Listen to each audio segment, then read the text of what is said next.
समसामयिक वस्तुनिष्ठ प्रश्न। प्रश्न संख्या 1।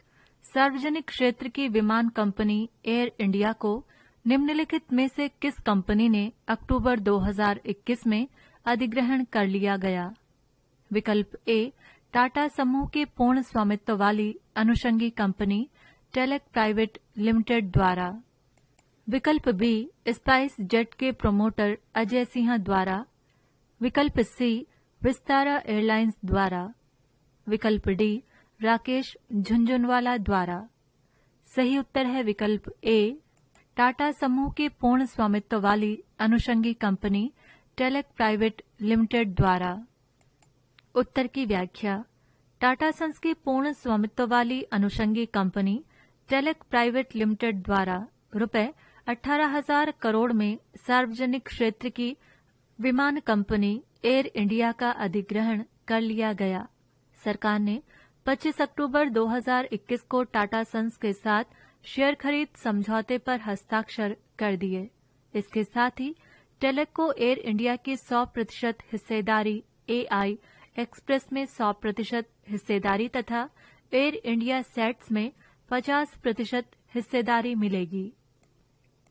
प्रश्न संख्या 2। निम्नलिखित कथनों पर विचार करिए। 1. गतिशक्ति भौगोलिक सूचना प्रणाली पर आधारित एक प्लेटफॉर्म है। 2. Gatishakti platform Bhaskaracharya national institute for space application and geo informatics द्वारा विकसित किया गया है। उपर्युक्त में से सही कथन है। विकल्प ए, केवल 1। विकल्प बी, केवल 2। विकल्प सी, 1 और 2 दोनों। विकल्प डी, ना तो 1 और ना ही 2। सही उत्तर है विकल्प सी, 1 और 2 दोनों। प्रश्न संख्या 3। EdelGive Hurun India philanthropy list 2021 के अनुसार वर्ष 2020-21 में भारत में सर्वाधिक दान किस उद्योगपति या व्यवसायी द्वारा दिया गया है? विकल्प ए, विप्रो के संस्थापक अध्यक्ष अजीम प्रेमजी। विकल्प बी, भारत के सर्वाधिक धनवान रिलायंस इंडस्ट्रीज के चेयरमैन मुकेश अंबानी। विकल्प सी, एचसीएल के शिव नाडर। विकल्प डी, कुमार मंगलम बिरला। सही उत्तर है विकल्प ए, विप्रो के संस्थापक अध्यक्ष अजीम प्रेमजी। उत्तर की व्याख्या। अजीम प्रेमजी द्वारा वर्ष 2020-21 में रुपए 9,713 करोड़, रुपए 27 करोड़ प्रतिदिन का दान किया गया। इसके बाद एचसीएल के शिव नाडार द्वारा रुपए 1263 करोड़, मुकेश अंबानी द्वारा रुपए 577 करोड़ तथा कुमार मंगलम बिरला द्वारा रुपए 377 करोड़ का दान दिया गया। उद्योगपतियों द्वारा सर्वाधिक दान शिक्षा एवं स्वास्थ्य देखभाल क्षेत्र में दिया गया। प्रश्न संख्या 4। 28 अक्टूबर 2021 को किए गए बदलाव के परिणाम स्वरूप मेटा किस अंतर्राष्ट्रीय सोशल मीडिया साइट का नया ब्रांड नाम है? विकल्प ए, ट्विटर। विकल्प बी, इंस्टाग्राम। विकल्प सी, फेसबुक। विकल्प डी, लिंक्डइन। सही उत्तर है विकल्प सी, फेसबुक। प्रश्न संख्या 5।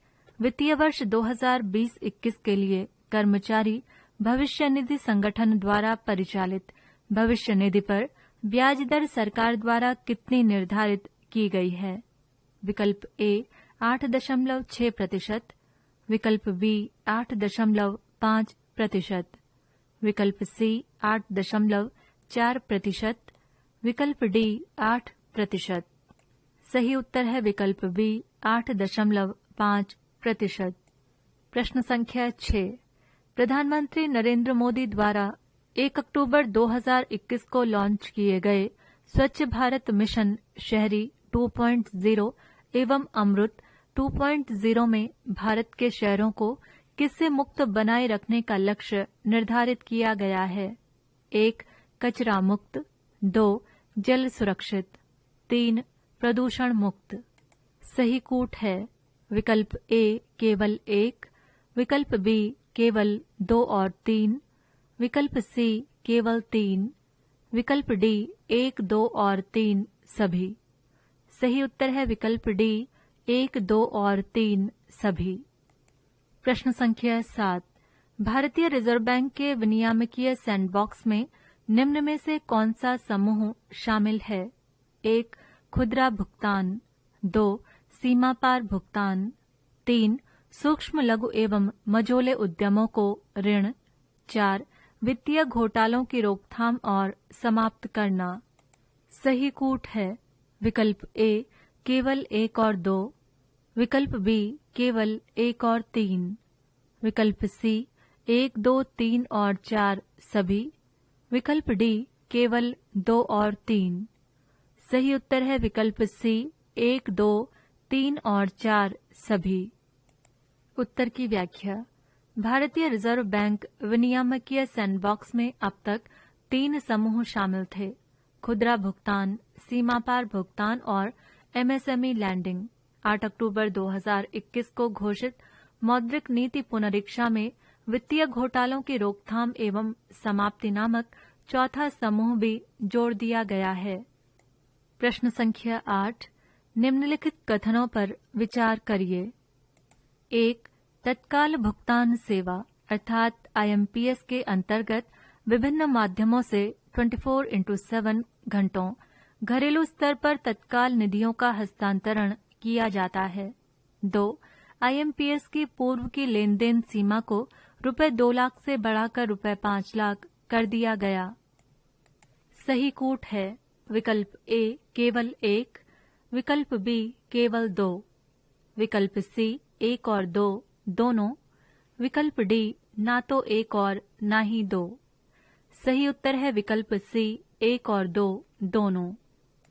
प्रश्न संख्या 9, निम्नलिखित कथनों पर विचार करके नीचे दिए गए कूटों में से सही विकल्प चुनिए। 1, भारतीय रिजर्व बैंक ने 1 अगस्त 2021 से राष्ट्रीय स्वचालित समाशोधन गृह का परिचालन सभी दिनों तक बढ़ा दिया है।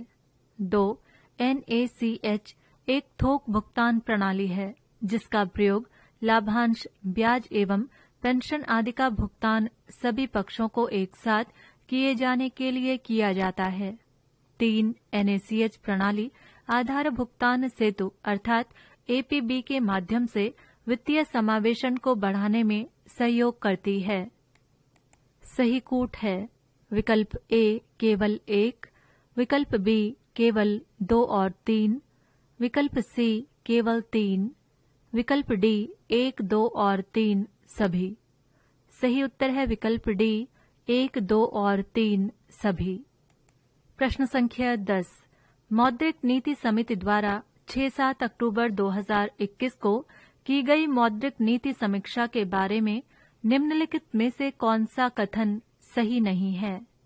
विकल्प ए प्रमुख ब्याज दर रेपो रेट को 4% के स्तर पर अपरिवर्तित रखा गया है। विकल्प बी वित्तीय वर्ष 2021-22 के लिए 9.5% की वार्षिक वृद्धि का अनुमान लगाया गया है। विकल्प सी रिवर्स रेपो रेट को 3.35% से घटाकर 3% कर दिया गया है। विकल्प डी रेपो रेट को यथावत बनाए रखने संबंधी मौद्रिक नीति समिति का निर्णय सर्वसम्मति से था। सही उत्तर है विकल्प सी रिवर्स रेपो रेट को 3.35% से घटाकर 3% कर दिया गया है। प्रश्न संख्या 11, इमीडिएट पेमेंट सर्विस ट्रांजैक्शंस की नैतिक सीमा को 8 अक्टूबर 2021 से रुपए 2 लाख से बढ़ाकर कितना कर दिया गया है? विकल्प ए रुपए 4 लाख, विकल्प बी रुपए 5 लाख, विकल्प सी रुपए 6 लाख, विकल्प डी रुपए 10 लाख। सही उत्तर है विकल्प बी रुपए 5 लाख। प्रश्न संख्या 12, अक्टूबर 2021 में भारत के अधिकांश तापीय विद्युत संयंत्रों को कोयले की भारी कमी का सामना करना पड़ा। कोयले की आपूर्ति में आई ये कमी निम्नलिखित में से किस कारण से हुई? 1, कोविड-19 संक्रमण के बाद अर्थव्यवस्था के फिर से पटरी पर लौटने से बिजली की मांग में भारी वृद्धि। 2, मानसून के दौरान कोयला खदान क्षेत्रों में भारी वर्षा। 3. आयातित कोयला की कीमतों में अप्रत्याशित वृद्धि। 4. तापीय विद्युत संयंत्रों द्वारा यथोचित मात्रा में कोयला के सुरक्षित भंडार न बनाना। सही कूट है विकल्प ए केवल 1, 2 और 3, विकल्प बी केवल 1, 3 और 4, विकल्प सी 1, 2, 3 और 4 सभी, विकल्प डी केवल 2 और 4। सही उत्तर है विकल्प सी 1, 2, 3 और 4 सभी। पृष्ठ संख्या 188। प्रश्न संख्या 13।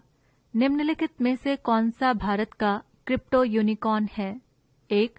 Coin switch क्यूबर, 2. Coin DCX, 3. एंड्रीसन हॉरोविज, 4. Coinbase venture.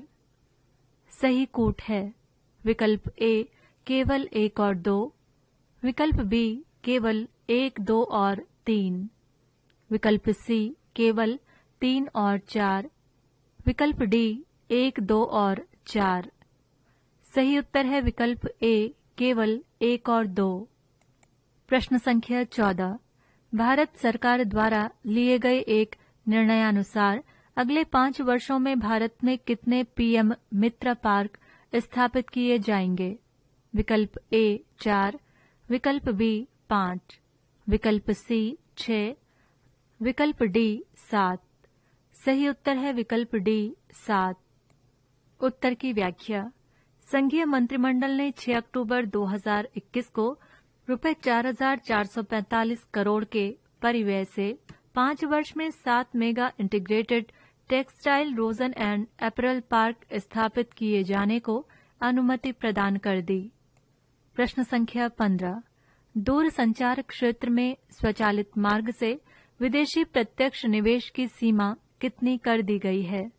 विकल्प ए 26%, विकल्प बी 49%, विकल्प सी 74%, विकल्प डी 100%। सही उत्तर है विकल्प डी 100%। प्रश्न संख्या 16। जल जीवन मिशन निम्नलिखित में से किस पर लक्षित है? 1. जलापूर्ति में बड़े पैमाने का विकेंद्रीकरण, 2. ग्राम चालित आंदोलन, 3. महिला चालित आंदोलन, 4. जन सहभागिता से युक्त एक जनांदोलन। सही कूट है विकल्प ए केवल 1, 2 और 3, विकल्प बी केवल 1, 3 और 4, विकल्प सी 1, 2, 3 और 4 सभी, विकल्प डी केवल 2 और 4। सही उत्तर है विकल्प सी 1, 2, 3 और 4 सभी। प्रश्न संख्या 17। नीचे दिए गए अभिकथन ए तथा कारण आर पर विचार करके उत्तर का सही विकल्प चुनिए। अभिकथन ए। भारत सरकार ने वाहन निर्माताओं द्वारा अनिवार्य रूप से फ्लैक्स इंजन युक्त वाहनों का विनिर्माण कराए जाने का निर्णय लिया है। कारण आर। फ्लैक्स इंजनों को एक से अधिक ईंधनों से चलाया जा सकता है जो जीवाश्म ईंधनों पर निर्भरता को कम करेगा। सही कूट है विकल्प ए। अभिकथन ए तथा कारण आर दोनों सही हैं तथा कारण आर अभिकथन ए की सही व्याख्या करता है। विकल्प बी।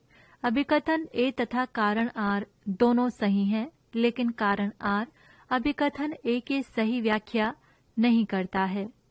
विकल्प सी। अभिकथन ए सही लेकिन कारण आर गलत है। विकल्प डी। अभिकथन ए गलत किंतु कारण आर सही है। सही उत्तर है विकल्प ए। अभिकथन ए तथा कारण आर दोनों सही हैं तथा कारण आर अभिकथन ए की सही व्याख्या करता है। प्रश्न संख्या 18। भारतीय प्रतिभूतियां एवं विनिमय बोर्ड अर्थात सेबी ने 28 सितंबर 2021 को निम्नलिखित में से किस हेतु अनुमोदन प्रदान किया है? 1. गोल्ड एक्सचेंज की स्थापना हेतु एक फ्रेमवर्क, 2. सोशल स्टॉक एक्सचेंज की स्थापना हेतु एक फ्रेमवर्क, 3. गोल्ड एक्सचेंज क्रेडिट फंडों के लिए वर्तमान में लागू विनियामकीय तंत्र की तर्ज पर सिल्वर एक्सचेंज ट्रेड फंडों को प्रारंभ करना। सही कूट है विकल्प ए केवल 1, विकल्प बी केवल 2 और 3, विकल्प सी केवल 3, विकल्प डी 1, 2 और 3 सभी। सही उत्तर है विकल्प डी 1, 2 और 3 सभी। प्रश्न संख्या 19, निम्नलिखित कथनों पर विचार करके नीचे दिए गए कूटों में से सही विकल्प चुनिए। 1. रक्षा मंत्रालय ने आयुध कारखाना बोर्ड को भंग कर दिया है। 2. आयुध कारखाना बोर्ड के अंतर्गत संचालित 41 आयुध कारखानों को 1 अक्टूबर 2021 को स्थापित 7 सार्वजनिक उपक्रमों के अंतर्गत ले आया गया है। सही कूट है विकल्प ए केवल 1, विकल्प बी केवल 2, विकल्प सी 1 और 2 दोनों, विकल्प डी ना तो 1 और ना ही 2। सही उत्तर है विकल्प सी 1 और 2 दोनों। प्रश्न संख्या 20, 11 अक्टूबर 2021 को संयुक्त राज्य अमेरिका के 3 अर्थशास्त्रियों डेविड कार्ड, जोशुआ एंगिस्ट एवं गुइडो इम्बेंस को निम्नलिखित में से किस विषय पर शोध करने के लिए अर्थशास्त्र में नोबेल पुरस्कार से सम्मानित किया गया। 1. न्यूनतम मजदूरी के श्रम बाजार प्रभाव। 2. आप्रवास एवं शिक्षा। 3. पारंपरिक विधियों से न निकाले जा सकने वाले निष्कर्षों के लिए वैज्ञानिक फ्रेमवर्क का सृजन। सही कूट है विकल्प ए केवल 1, विकल्प बी केवल 2 और 3, विकल्प सी केवल 3, विकल्प डी 1, 2 और 3 सभी। सही उत्तर है विकल्प डी 1, 2 और 3 सभी। प्रश्न संख्या 21, यूनिटी स्मॉल फाइनेंस बैंक के बारे में निम्नलिखित में से कौन सा कथन सत्य है। 1. रिजर्व बैंक द्वारा सेंट्रम और भारत पे को स्मॉल फाइनेंस बैंक की स्थापना हेतु लाइसेंस प्रदान किया गया है। 2. प्रस्तावित bank unity small finance bank के रूप में कार्य करेगा। 3. स्मॉल फाइनेंस बैंक की स्थापना हेतु नया लाइसेंस इन बैंकों की स्थापना के 6 वर्ष के अंतराल पर दिया है। सही कूट है विकल्प ए केवल 1, विकल्प बी केवल 2 और 3, विकल्प सी केवल 3, विकल्प डी 1, 2 और 3 सभी। सही उत्तर है विकल्प डी 1, 2 और 3 सभी। प्रश्न संख्या 22, 12 अक्टूबर 2021 को केंद्र सरकार द्वारा पावर फाइनेंस कॉर्पोरेशन लिमिटेड को महारत्न कंपनी का दर्जा प्रदान कर दिया गया। इस बारे में निम्नलिखित में से कौन सा कथन गलत है। विकल्प ए, पावर फाइनेंस कॉर्पोरेशन महारत्न कंपनी का दर्जा पाने वाला केंद्र सरकार का 11वां सार्वजनिक उपक्रम है। विकल्प बी, विद्युत क्षेत्र के लिए अनन्य रूप से समर्पित पावर फाइनेंस कंपनी देश की सबसे बड़ी अधोरचना वित्तीयन कंपनी है। विकल्प सी, अब पावर फाइनेंस कंपनी किसी एक परियोजना में रुपए 5,000 करोड़ तक का निवेश अपनी निवल वर्थ की 15% सीमांतर्गत कर सकती है। विकल्प डी, पावर फाइनेंस कंपनी वित्त मंत्रालय के प्रशासनिक नियंत्रण में है। सही उत्तर है विकल्प डी, पावर फाइनेंस कंपनी वित्त मंत्रालय के प्रशासनिक नियंत्रण में है। प्रश्न संख्या 23, मौद्रिक नीति समिति में भारत सरकार द्वारा नियुक्त सरकार द्वारा नामित सदस्यों का कार्यकाल कितना होता है। विकल्प ए 1 वर्ष, विकल्प बी 2 वर्ष, विकल्प सी 3 वर्ष, विकल्प डी 4 वर्ष। सही उत्तर है विकल्प डी 4 वर्ष। प्रश्न संख्या 24, 13 अक्टूबर 2021 को लॉन्च किए गए पीएम गतिशक्ति राष्ट्रीय मास्टर प्लान का आकार कितना है। विकल्प ए, रुपए 1 लाख करोड़, विकल्प बी रुपए 5 लाख करोड़, विकल्प सी रुपए 10 लाख करोड़, विकल्प डी रुपए 100 लाख करोड़। सही उत्तर है विकल्प डी, रुपए 100 लाख करोड़। पृष्ठ संख्या 189, प्रश्न संख्या 25 प्रधानमंत्री गति शक्ति के बारे में निम्नलिखित में से कौन सा कथन सही है? 1. ये मल्टी मॉडल कनेक्टिविटी का राष्ट्रीय मास्टर प्लान है। 2. इसका उद्देश्य लॉजिस्टिक लागतों में कमी लाकर अर्थव्यवस्था के विकास को बढ़ाकर अधोरचना का विकास करना है। 3. केंद्र सरकार और राज्य सरकारों की विभिन्न अधोरचना परियोजनाएं एक सामूहिक विजन के साथ क्रियान्वित की जाएंगी। 4. योजना का क्रियान्वयन नीति आयोग करेगा। सही कूट है विकल्प ए केवल 1, 2 और 3, विकल्प बी केवल 1 और 2, विकल्प सी केवल 1, 2 और 3, विकल्प डी केवल 2 और 3। सही उत्तर है विकल्प ए केवल 1, 2 और 3।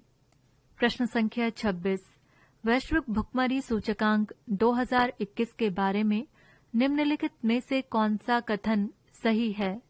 1. 116 देशों की सूची में भारत की रैंक 101 है, जबकि 2020 में भारत 94 स्थान पर था। 2. 2021 में भारत का रैंक पड़ोसी देशों पाकिस्तान, बांग्लादेश तथा नेपाल से भी नीचे है। 3. वैश्विक भुखमरी सूचकांक के आकलन में भूख से मरने वालों की संख्या पर भी विचार किया जाता है। सही कूट है विकल्प ए केवल 1, विकल्प बी केवल 2, विकल्प सी केवल 1 और 2, विकल्प डी 1, 2 और 3 सभी। सही उत्तर है विकल्प सी केवल 1 और 2। प्रश्न संख्या 27 संयुक्त राष्ट्र विकास कार्यक्रम द्वारा बहुआयामी निर्धनता पर 2021 में किए गए एक अध्ययन के बारे में निम्नलिखित में से कौन सा कथन सही है? 1. भारत में 27.9% लोग बहुआयामी निर्धनता के शिकार हैं, जबकि 19.3% भारतीय बहुआयामी निर्धनता से आरक्षित हैं। 2. चीन के 3.9% नागरिक बहुआयामी दृष्टि से निर्धन हैं, जबकि 17.4% बहुआयामी निर्धनता से आरक्षित हैं। 3. भारत के पड़ोसी देश बांग्लादेश में 24.6% जनसंख्या बहुआयामी निर्धनता के शिकार है, जबकि 18.2% जनसंख्या बहुआयामी निर्धनता से आरक्षित है। सही कूट है विकल्प ए केवल 1, विकल्प बी केवल 2 और 3, विकल्प सी केवल 3, विकल्प डी 1, 2 और 3 सभी। सही उत्तर है विकल्प डी 1, 2 और 3 सभी।